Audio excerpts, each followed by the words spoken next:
Hey everyone, and welcome back to Asking Humans. I'm Brian Antel, joined today by Ashwin Jaiprakash. Ashwin is the founder of Easy, a go-to-market intelligence platform, and before that, he spent nearly a decade in data, analytics, and alliances roles at the likes of Deloitte, AWS, and PwC.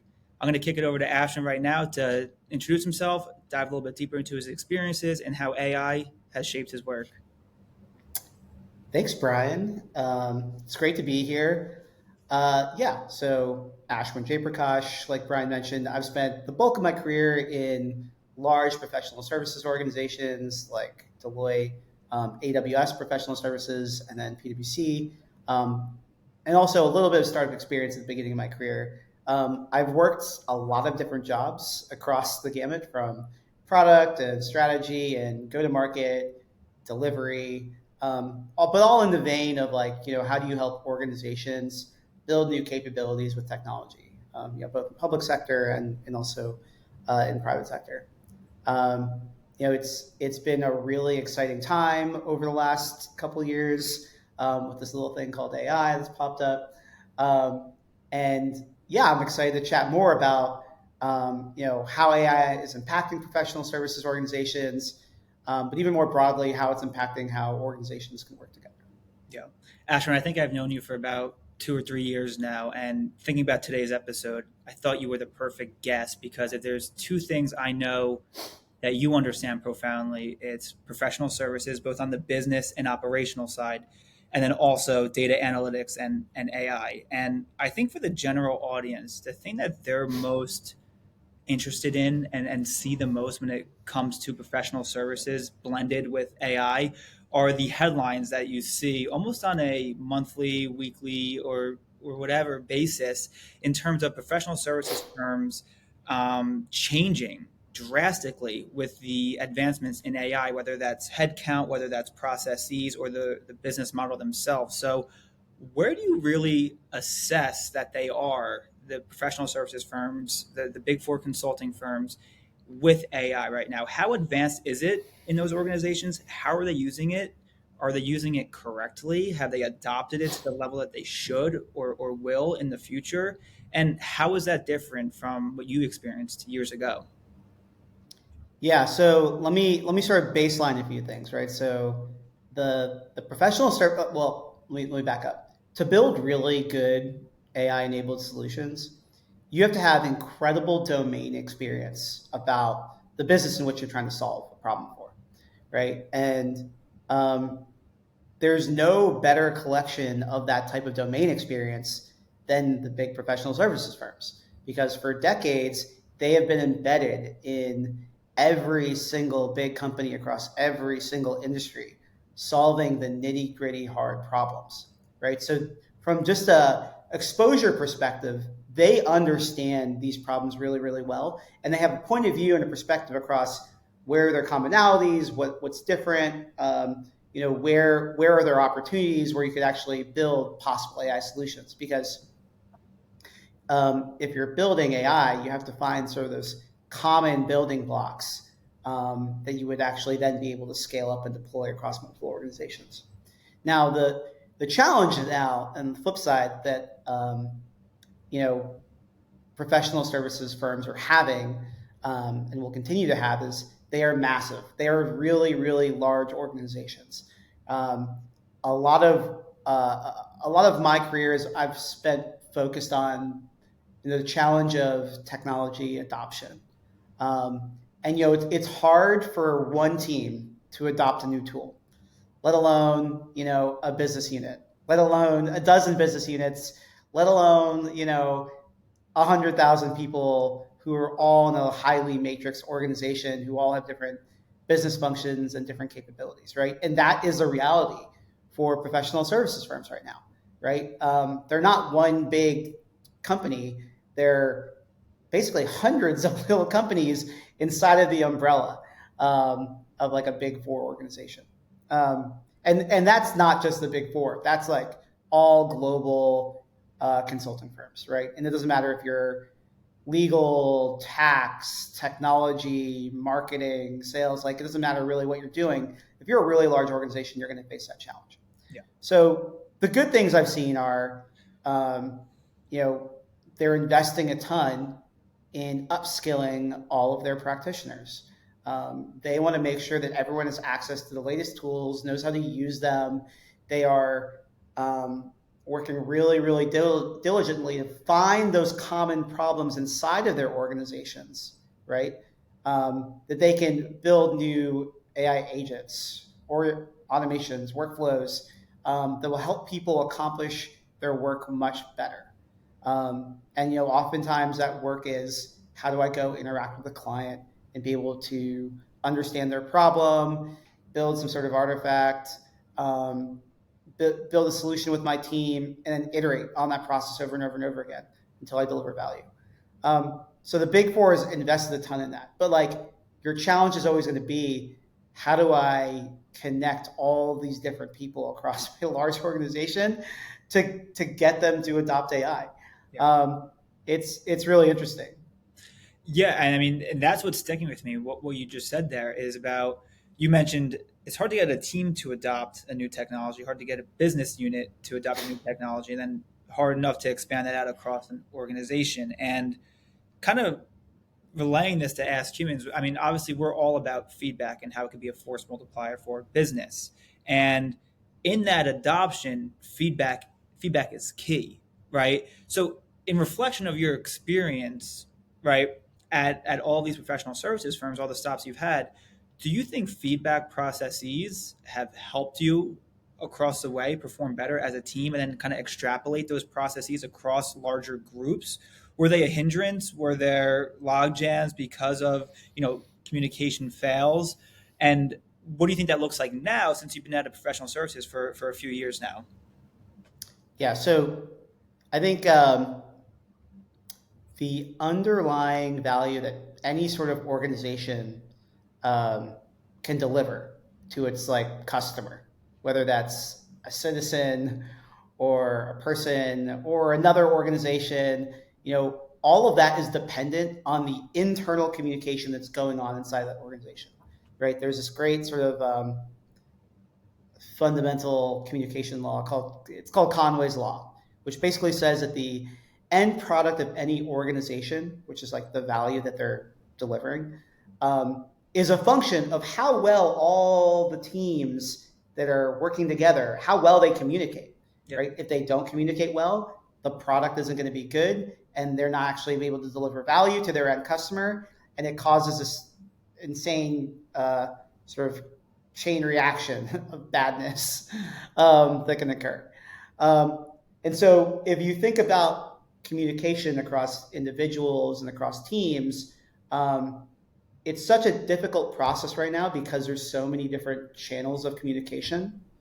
So you're talking on we're talking on Zoom, but we emailed about this before. We also texted about this call, right? And we're just trying to get on the riverside and have a good conversation back and forth.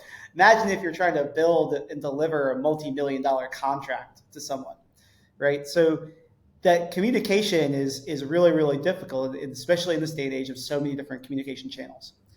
Feedback loops are opportunity to iterate on that communication and understand and develop joint context on what it is that we're all collectively talking about, right? And so every time we have a successful feedback loop, we both have a shared vision on what we're trying to accomplish, what are the steps necessary for us to accomplish that, and what does good look like in the end of that, right? And so I think accelerating feedback loops, right, that can help us maintain and build on this joint context of what we're doing is so important.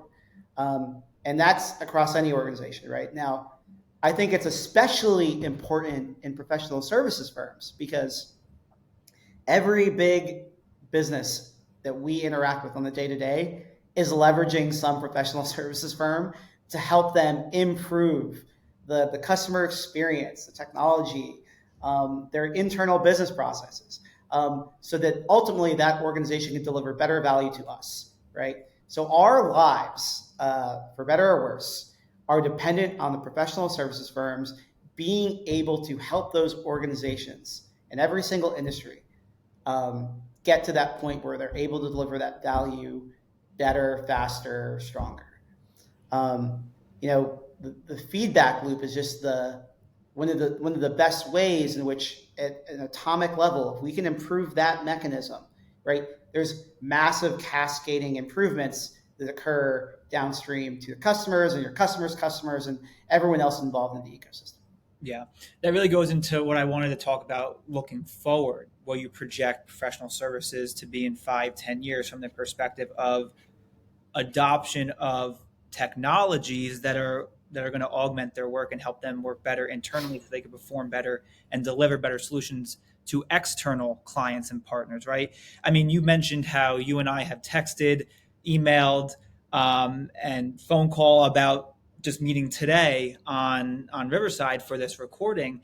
And I'm sure right now and in the past, there's a similar sequence going on in professional services and in really every organization where teams are aligning, whether it's on Zoom meetings and email and text and Slack, all of these different channels that are kind of distributed, and there's no really centralized tool to get feedback loops and have an analysis performed where feedback is collected, analyzed, and helps to decision making all in one go. So, in terms of feedback loops and other technologies that can be adopted to kind of break up all of these moving parts, all of these different parts, and bring everything together, where do you see that going? Do you see professional services in specific adopting centralized feedback loops and the technologies to operationalize and optimize those? And is there any other things outside of feedback that you think is beneficial for professional services to kind of adopt and bring in? Yeah. So absolutely. Like I think being able to, one, collapse all the communication channels into one sort of pipe, so That's a good people way to have put joint it, without context, collapsing all is, the channels. Yeah. and there's actually a great example of this, right? 20 years ago, with Amazon, and the way Amazon was able to scale their business so well, um, by maintaining the culture that they have, right? If you ever read the Amazon leadership principles, like, they've they purposefully built a very, like, intentional culture of moving fast and solving problems. But one of the ways that we're able to do that was, they had these Amazon one pagers, right? And you, at the beginning of every meeting, you would spend like 10, 15 minutes reading the document and being like, this is what we're going to talk about today. And this is what everyone's joint understanding of the situation is. Because when you have a conversation, inherently language is flawed, and you misinterpret what people say, you misinterpret intent. We're all making different inferences, and we all are arriving at, like, different context levels of understanding, right? And so that is where sort of the that miscommunication can lead to a lag in, like, the activities that are necessary to happen, right? I remember Zach and I have talked about this before, about one of the amazing things with large language models is that it gives us a way to abstract and, synthesize large amounts of um, large amounts of data about language, right, and understand, like, what is going on, right? And so professional services firms, a lot of the headlines that you read around them today around, are they going to go extinct? Are they threatened, etc.? Like, I think the opportunity is actually there's incredible opportunity for professional service firms to leverage AI to enhance their communications with each other, with their employees, and how they are working together across, just in the technology project, right? You have a design team and a product team and a technology team and a change management team and an overall leadership team. Like, from an internal perspective, but then to an external perspective, how they interact with their customer and how they understand what's going on, and how they are able to rapidly improve how quickly they can deliver value to their customer, because they understand what's going on inside their teams and what's going on outside their teams, right? And I think this idea of collapsing the communication channel, I think an incredible opportunity with AskingHumans is actually um, being able to pull things out of the current communication channels that don't necessarily need to be there, right? Like, because sometimes I'll find myself texting or writing in Slack or emailing specific ideas that just don't currently have a home, right? And what if there was a way for me to asynchronously, right, speak about an ongoing topic and just dump it into that channel, right, Right. via, like, let's say an Ask Humans survey, or sorry, an Ask, we'll have to cut that out, but an Ask Humans study. Being able to capture that feedback, right, in an Ask Humans study, or Yep. maybe say an implementation of loops, Yep. and be able to compound what I'm learning across an asynchronous distributed group of people, um, and so that at any given point when I have to make a decision or I have to take action, or I have to do that jointly with a group of people, we are all working off the same unified joint contextual layer, right? Which will then inform what our decision is going to be. And I think that's really important because part of the part of the reason, the chasm between strategy and execution exists is because people aren't on the same page of, like, the strategy. Then they aren't, as a result, they aren't on the same page about the actions they have to take, and then they're not on the same page about, like, what does this actually look like successfully. um, Everywhere where you can make that closer together, those bits and pieces closer together, where you and your team, like, really have trust in each other, right? It will just make the downstream impact, the downstream execution, and sort of all those activities just better, because you have faith, you have trust, you believe in each other. Yeah. And I'm going to put you on the spot here because everything you're saying leads me to this bigger picture question, which I think the audience would be interested in. You ever see the movies where there's a utopia and it's like all of it's clean and then, like, they have like the super modern looking, like, airplane drone thing flying around and everyone's all happy. What is that? What is the utopia or just the future physically, what it looks like, because you stepped into these offices before with the integration of these tools? Like, for example, is it less meetings? Are boardrooms less crowded? Is everyone doing an Ask Human study, at their desk and collaborating that way? What does this look like? I have a vision. So I think there's a common problem that we all face, whether you're a small or large organization, is we have work that we really like doing, and we if we could just do that all the time, and get into this flow, right, of that enjoyment and, like, the harmony you have as you process ideas and you get to be creative and you get to bounce back and forth between things. But there's always this friction that occurs because of those misunderstandings or delays, or, oh, I'm not on the same page with this person, so maybe I can't move forward as fast enough. And for me, it's how do you use tools like Ask Humans to reduce as much of that friction, to allow more time for people to work on the things that actually create value, right, for the larger organization, but also the things that people enjoy doing, right? And I think a big longer term piece of this whole utopia, organizations at the end of the day, um, one of the biggest things that are going to enable them to grow and flourish is the culture inside of the organization. And that's a function of how are the individuals feeling on a day-to-day basis about the work they're doing, right? Do they believe in it? Do they believe in the mission? Do they believe in the vision of the founders and the leadership? Do they trust in the values of everyone else around them? Like, do they want to collaborate? Like, are they willing to give 100% of themselves to this organization Right. because they believe in those things? Um, and I really do believe that if you're able to fix so many of the communication issues that are just foundational problems that cause some of these long-term irreparable harm in organizations, you I don't know if you'll be able to ever get to that utopia, right? But you will at least have a much better chance of getting there, right? Because you're you're spending more time in flow, Right. right? You're spending more time working on the right problems. You're not spending your time on wasted efforts that are going to be thrown out. Everyone knows what you've done, and you know whatever you have this transparency that that is so valuable to having people work together and collaborate together. And so that's sort of my long-winded answer of like how do you get to utopias. If you can resolve these communication issues, people can spend more time on the things that actually matter and the things that actually drive value. Yeah.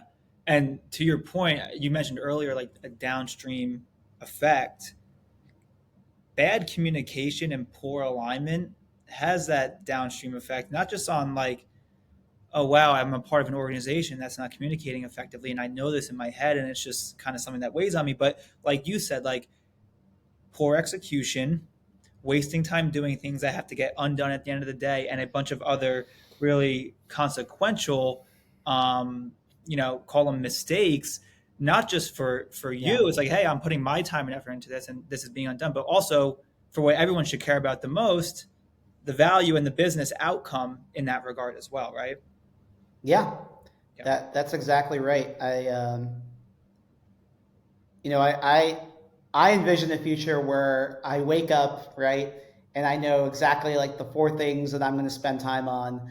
I don't have a ton of meetings, and I can spend my time like working on these ideas, and working in collaboration with people and AI agents on like the different pieces that I know that if I execute this thing and I execute it really well, it will lead to this next thing Right. and this next thing, and I can trust in that sort of chain of activities, Yeah. A that lot of the will lead to guesswork like the taken out. downstream outcome.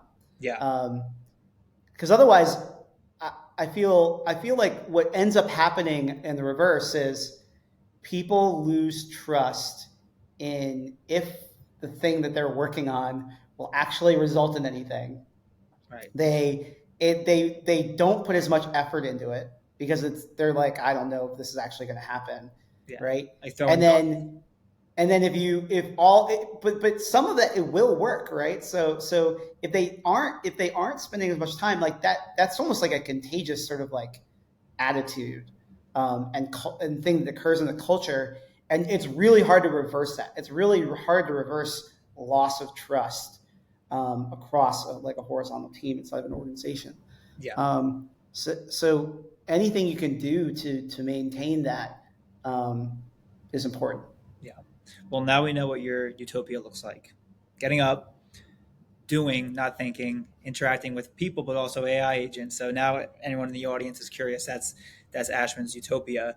Um, Ashwin, you just provided for the last 20 minutes or so a bunch of really, really insightful thoughts and perspectives that really only you could have because of the path you've walked.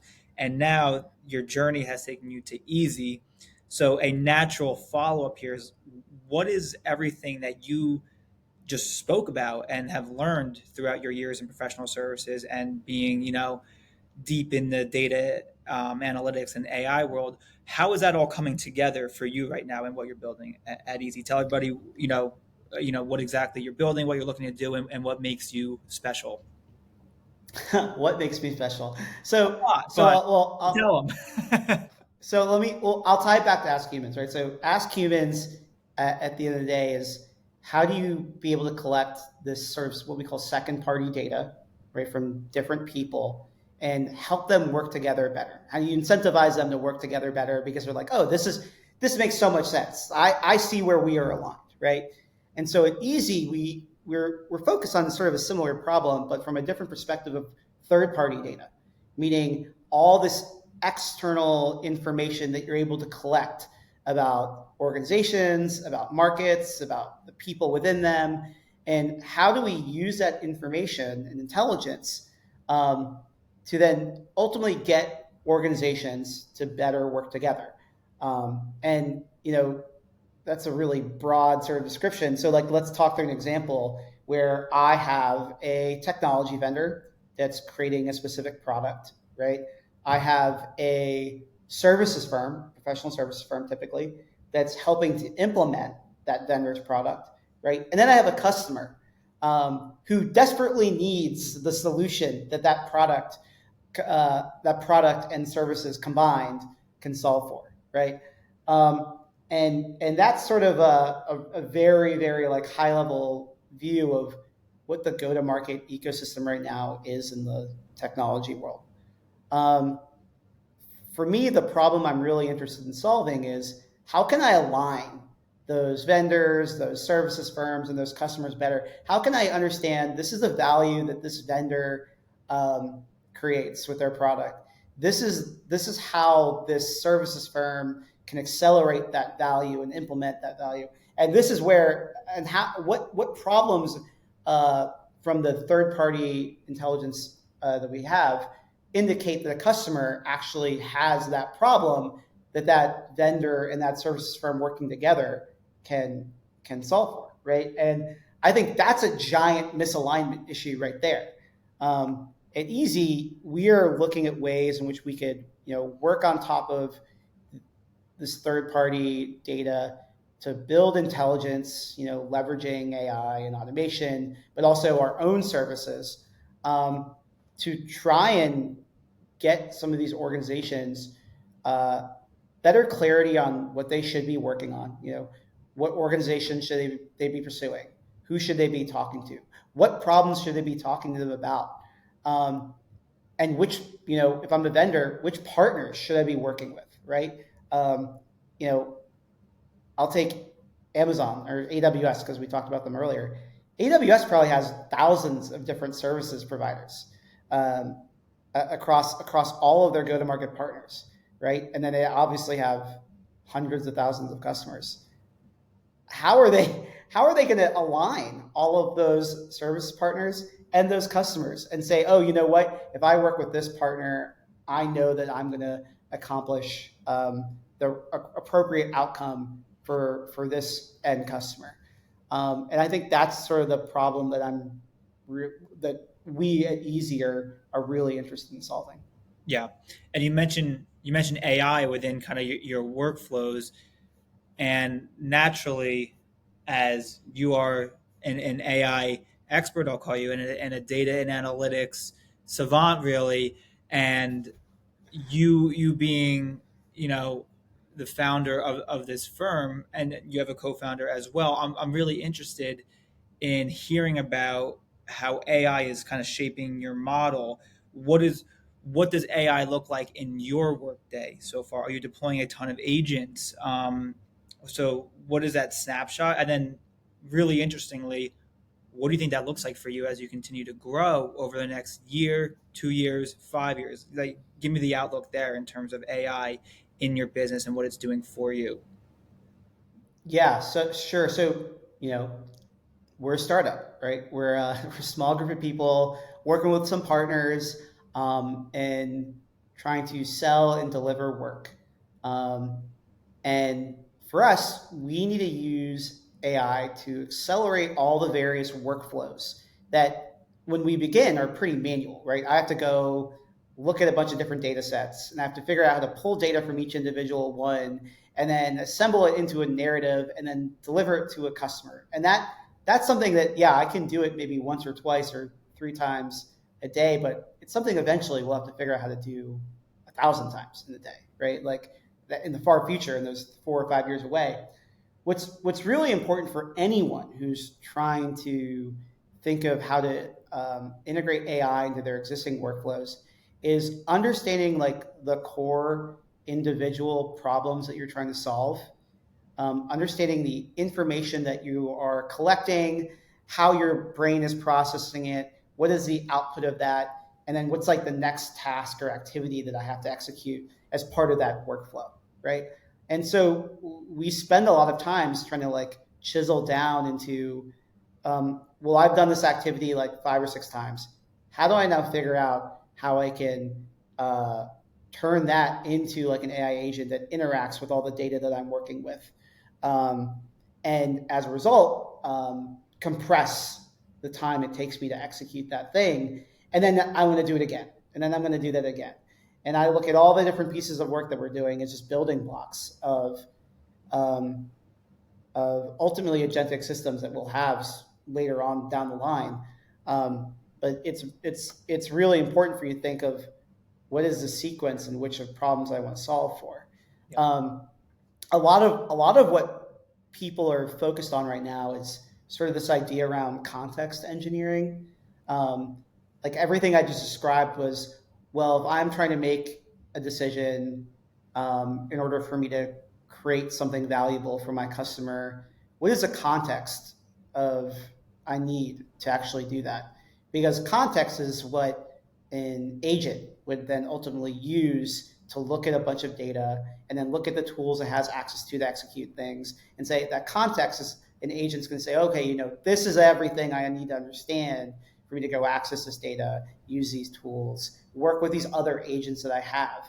And so having this like contextual foundation is so important to understanding how you would be able to use AI further into the future. Um, and so for us, I think because obviously we are operating sort of like a services firm right now too, right? So in terms of the future of like professional services and how this sort of applies,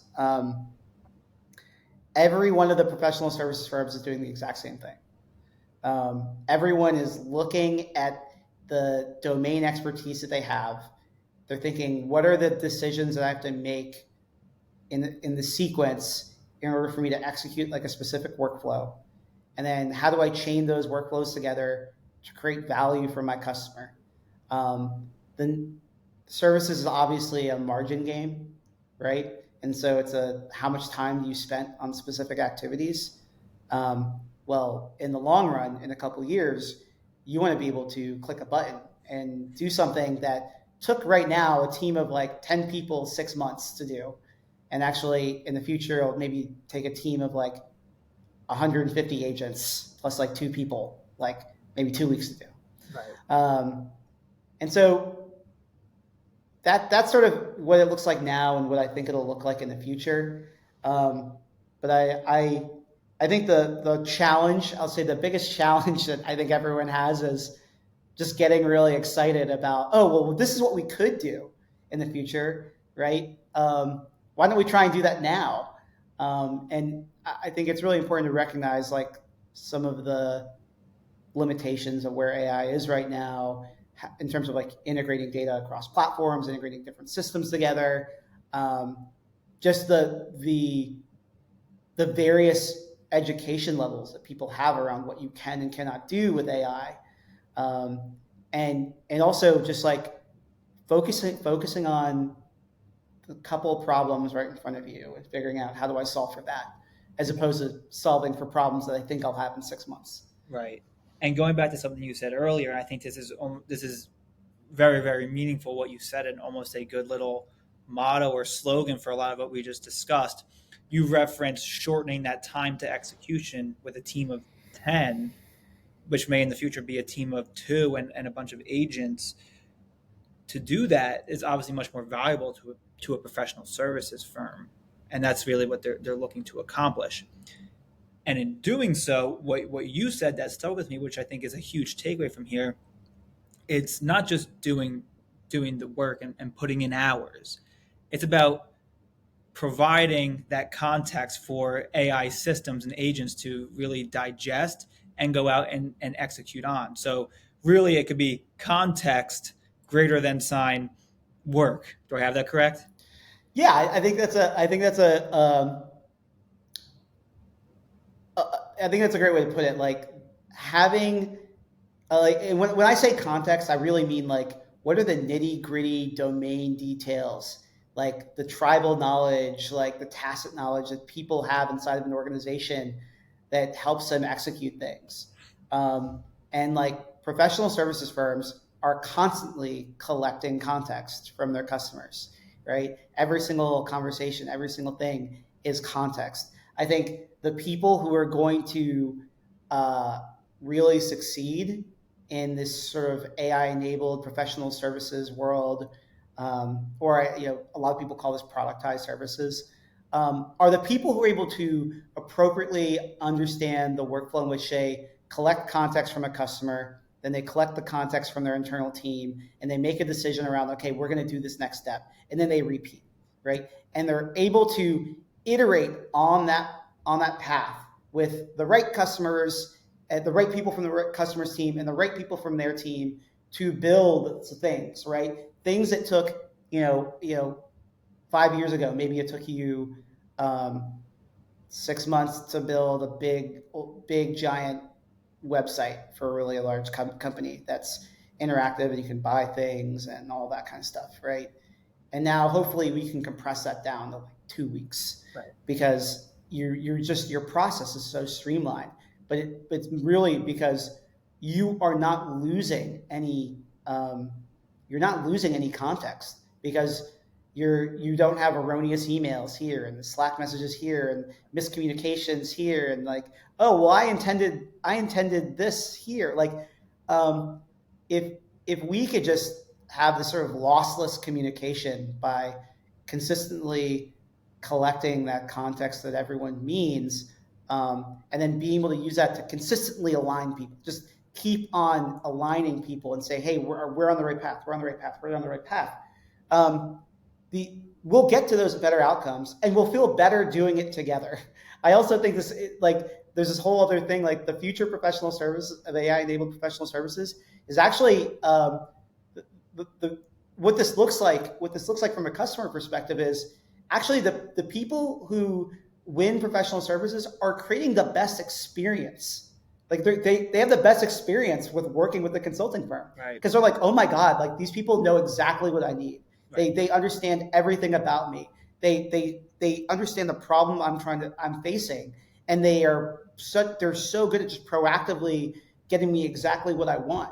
Which this has always been the case for consulting firms, right? But like now we're at a point where the competitive advantage that an AI-enabled professional services firm has to be able to use all the first and second and third-party data out there to create that experience for an end customer, like it's very real and tangible to do that right now. Like you can massively improve the customer experience from a professional services firm compared to what was going on in the standard sort of consulting engagement 5-10 years ago. So yeah, that's really what it comes down to. It's just, hey, how do you translate collecting all that context, processing it, and turning it into an incredible experience for the people that you're working with, both inside of your organization, and then the downstream consumers of the value, your customer and your customer's customers.